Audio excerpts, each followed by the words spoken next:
హైదరాబాద్ మహానగరం శరవేగంగా అభివృద్ధి చెందుతున్న ఆనందం కంటే అంతకంటే ఎక్కువ స్పీడ్లో వాతావరణంలో చోటు చేసుకుంటున్న మార్పులు ఆందోళనకు గురిచేస్తున్నాయి. మంగళవారం నగరంలో నమోదైన గాలి నాణ్యత సూచిక 102 మైక్రోగ్రామ్ ఫర్ క్యూబిక్ మీటర్గా నమోదైంది. వాస్తవానికి గాలి నాణ్యత సూచిక నిర్ణీత పరిమాణం 50 మాత్రమే ఉండాలి. కానీ మంగళవారం నాటి సూచిక దానిని ఎప్పుడో దాటేసి ప్రమాదకర స్థితికి చేరుకుంది. ఒక్కసారి గాలి నాణ్యత కోల్పోతే దాన్ని మెరుగుపరచడానికి ఎక్కువ సమయమే పడుతుంది. గాలిలోని నలుసు పదార్థాల తీవ్రత పెరిగినప్పుడు ఆ గాలిని పీల్చితే ఊపిరితిత్తుల్లోకి ప్రవేశిస్తాయి. దీంతో ఆస్తమా ఉన్నవారి పరిస్థితి విషమంగా మారుతోందని వైద్యులు ఆందోళన వ్యక్తం చేస్తున్నారు. హైదరాబాద్ నగరంలోని గాలిలో నలుసు పదార్థం ఎక్కువ స్థాయిలో నమోదవుతున్న నేపథ్యంలో ఇళ్ల నుంచి బయటకొస్తే ప్రమాదమేనని వైద్యులు సూచిస్తున్నారు. ముఖ్యంగా శ్వాస సంబంధ వ్యాధులతో బాధపడుతున్న వారికి ఆరు బయట గాలి నాణ్యత చాలా కీలకం.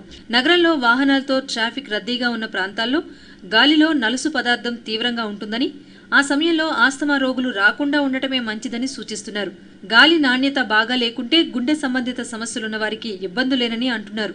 హైదరాబాద్ మహానగరంలో వాయు కాలుష్య తీవ్రత కొన్ని ప్రాంతాల్లో పరిమితికి మించి నమోదవుతోందని, ఇలాంటి పరిస్థితుల్లో ఆరోగ్యంపై తీవ్ర ప్రభావం చూపుతోందని ప్రముఖ పీసీబీ శాస్త్రవేత్త వీరన్న పేర్కొంటున్నారు.